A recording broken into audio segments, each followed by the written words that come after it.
시간에는 1대1 함수하고 1대1 대응에 대해서 좀 알아볼 건데요. 그림 이렇게 세 가지가 있습니다. 관계.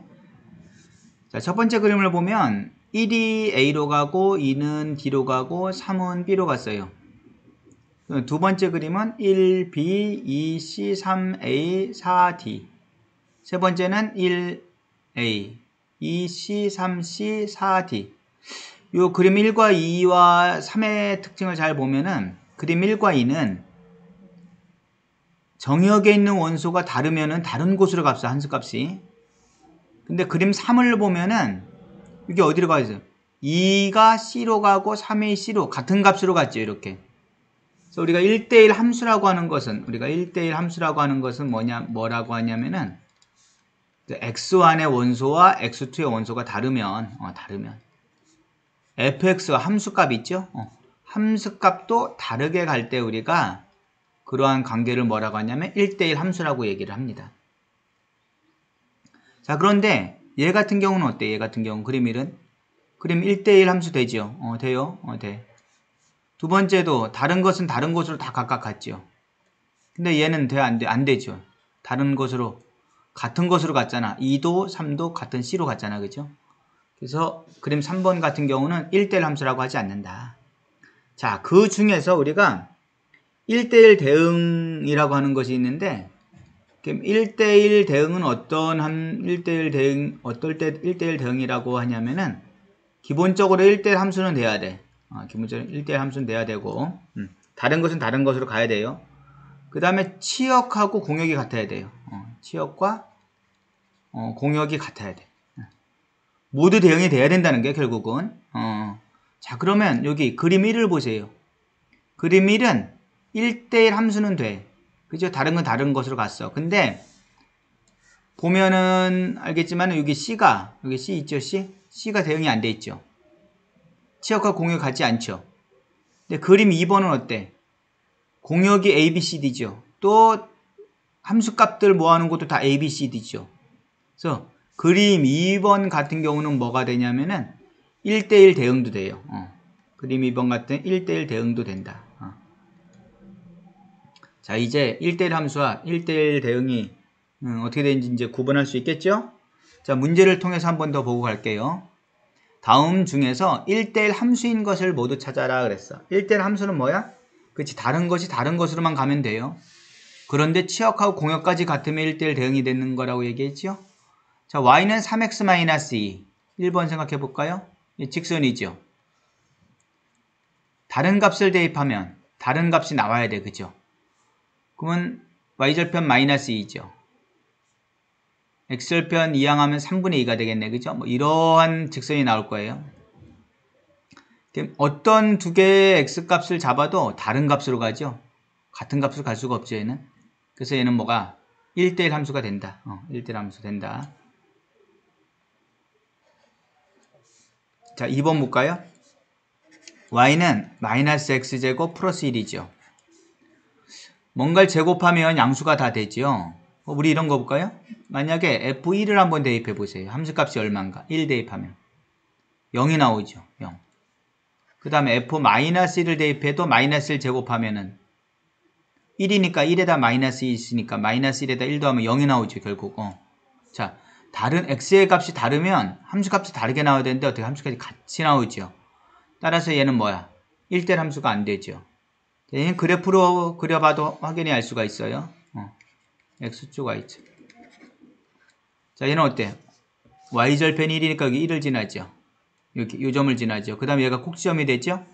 최고차항이 마이너스니까 위로 볼르기야. 이렇게. 자, 어떤 두 점을 이렇게 잡았을 때 다른 값으로 가야 되는데 이렇게 같은 값으로 가는 게 존재하죠. 이렇게. 그죠? 그림으로 봐도 그죠? 그래서 2번은 안 된다. 1대1 함수가. 그 다음에 이제 3번 볼까요? y는 절대값 x야. 얘도 어때? 절대값 씌우면 다 플러스가 되죠. 즉 마이너스 1을 대입해봐. 그럼 마이너스 1의 절대값이니까 1이 되죠. 함수값이. 그 다음에 1을 대입해봐. 1의 절대값이니까 1이 되죠. x가 다르면 y값도 달라야 되는데 같게 나오죠. 3번도 돼야 하는데 그렇지 안 되죠. 얘도 굳이 한번 그래프를 한번 그려본다라고 하면은 y는 절대값 x의 그래프는 이런 모양이 나옵니다. 이런 모양. 자, 어때? 여기 있는 값을 대입해 보면, 그죠? 이렇게 하나의 같은 값으로 간다는 거 알 수 있죠. 1 이렇게. 자, 그래서 3번도 안 돼요. 자, 그 다음에 이제 4번을 볼까요? 4번 보면 y는 2x, 작을 때는 x, 뭐 이런 그래프인데 이거 좀 어려울 수도 있어요. 이런 그래프를 그린다라고 하는 건. 두 개를 나눠줘야겠죠. 0보다 클 때하고 작을 때. 클 때 2x니까 이렇게 기울기가 급격한 거예요. 이렇게, 그죠? 그 다음에 x니까 조금 완만한 거예요. 이렇게. 이렇게. 같은 그래프는 아니에요. 좀 기울기가 다른 그래프예요. 어때요? 이 그래프도 보면. 어떤 두 x값을 잡아도 다른 값으로 다 가지요. 따라서 4번은 1대1 함수가 된다라고 하는 겁니다. 자, 다음에 요 첫 번째와 두 번째 1번과 2번이 있는데요. 자, 1번의 특징은 어때? 1이 1로 가고 2는 2로 가고 3은 3으로. 자기 자신이 자기 자신을 가죠. 즉 어떤 x를 대입해도 함수값이 결국 x가 나온다는 거야. 이런 관계로 주어지는 함수가 존재할 거 아니야, 그죠? 이런 관계를 뭐라고 하냐면은 항등함수 이렇게 표현을 해요. 항상 자기 자신을 자기 자신으로 보내는 함수예요. 그러면 fx는 y라고 표현할 수 있으니까 결국 뭐야? y는 x라고 하는 직선이 뭐가 어떤 특징을 갖고 있다는 얘기예요? 항등함수를 특징을 갖고 있다는 얘기죠. 자, 두 번째 한번 볼까요? x의 1, 2, 3이라고 하는 원소가 각각 다 어디로 대응되고 있어? 2라고 하는 걸로 대응되고 있죠. 즉 f1도 2가 되고 f2도 2가 되고 f3도 2가 돼요. 자, 요런 특징을 가지는 요 함수를 뭐라고 하냐면은 뭐 어떤 값을 뭘 대입해도 그죠? 항상 한 값으로 간다는 거야. 이렇게 C 모양, 요런 모양, 이렇게 한 값으로 간다는 얘기야. 요런 모양을 갖추는 거를 뭐라고 하냐면 우리가 상수함수라고 불러요. 상수함수.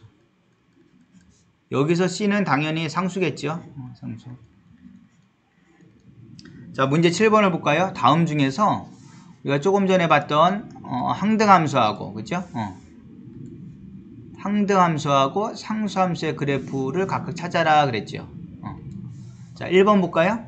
1번 어때요? 얘는 1일 때 1, 기울기 0,0을 지나니까 1번의 식은 어떻게 돼? fx는 x라는 식이죠. y는 x니까. 자기 자신이 다 자기 자신을 간단 말이야. 1 대입하면 1, 2 대입하면 2. 이게 무슨 함수죠? 그렇지. 항등함수죠. 1번은. 자, 2번을 한번 볼까요? 2번은 어때요? 2번은 얘랑 똑같아. 근데 여기 마이너스 작은 쪽에서는 어때? 한 값으로 가잖아. 그죠? 얘는 그래서 2번 같은 경우는 뭐 항등함수도 아니고 상수함수도 아니에요. 그죠? 어디? 여기가 문제가 되는 거지, 여기. 3번 볼까요? 그럼 얘는 뭐야? 여기 y값이 항상 1이죠. 그러면 어떤 값을 대입해도 항상 y값의 결과가 얼마가? 1이 나오는 경우죠. 1을 대입해도 1이고 2개를 대입해도 1이 되고 이런 함수를 뭐라고 그랬어? 상수함수라고 얘기했죠? 맞아요. 세 번째는 그래서 상수함수가 됩니다.